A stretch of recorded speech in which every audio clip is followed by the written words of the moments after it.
Любой народ, а тем более российский народ, всегда сможет отличить истинных патриотов от подонков и предателей и просто выплюнет их, как случайно залетевшую в рот мушку. Dans une enquête implacable, le réalisateur Paul Moreira dévoile comment Vladimir Poutine a combattu les oligarques russes, au nom de la nation, mais surtout de son bénéfice personnel. À l'aide du travail de journalistes indépendants et de militants de l'opposition, le film retrace l'ascension d'une nouvelle génération de pillards de l'économie russe, dirigée par le chef du Kremlin.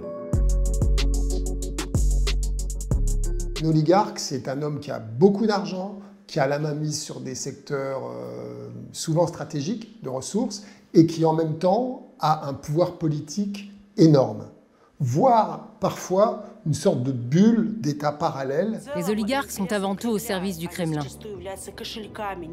Ils donnent de l'argent, ils servent de portefeuille officieux à Vladimir Poutine. Ils financent la guerre et les dépenses privées du Kremlin. Je veux montrer comment ils dépensent l'argent. Les yachts, les jets privés, les escortes. Comment ils volent l'argent du budget russe. Il faut montrer des détails concrets.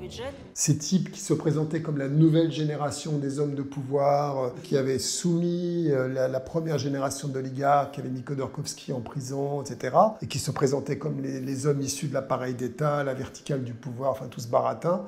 Et en fait, voilà, ils tapaient dans le pot de confiture jusqu'au coude. J'avais besoin d'agir et j'ai créé ma propre ONG à Londres.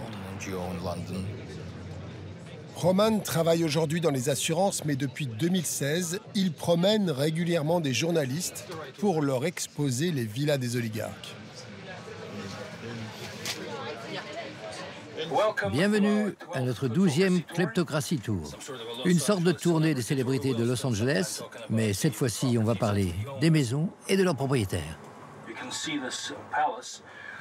Ici, vous pouvez voir ce palais qui est agrandi et doublé en superficie en creusant sous la propriété. Avec un garage pour 25 voitures, une piscine olympique, une salle de cinéma et autres. Après, il y a la case yacht. On ne peut pas, si on est un oligarque, ne pas avoir un yacht. Et il y a un côté très un peu puéril, enfantin, pulsionnel, primaire dans le yacht, parce qu'on interviewe un gars qui nous parle de manière anonyme, parce que bon, il a travaillé dans ce milieu-là, et il disait qu'il faut faire attention à la taille de son yacht, parce qu'on ne peut pas avoir un yacht d'une taille plus importante que celle du patron, c'est-à-dire Poutine avec le fameux Graceful.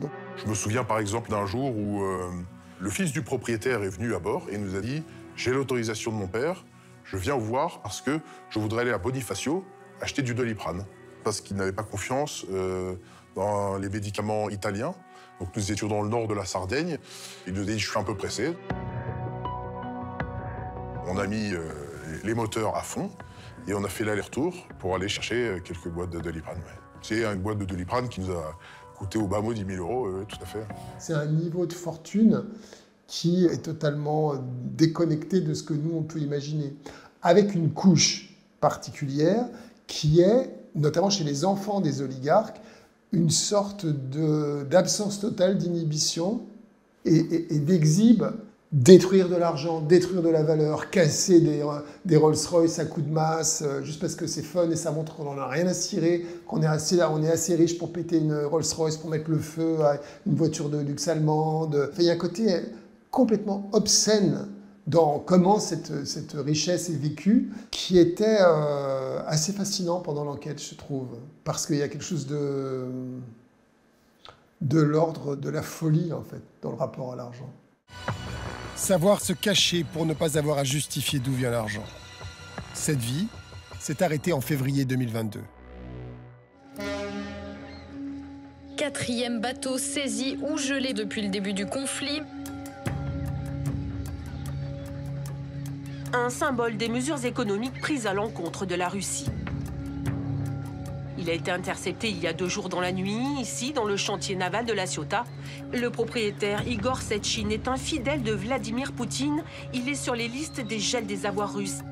Le gel, donc, sanctionne les plus visibles des oligarques, en gros ceux qui ont été identifiés médiatiquement, mais le système est tel qu'il est inimaginable en fait de pouvoir sanctionner la totalité des oligarques russes et des gens du système qui sont un peu partout en Europe.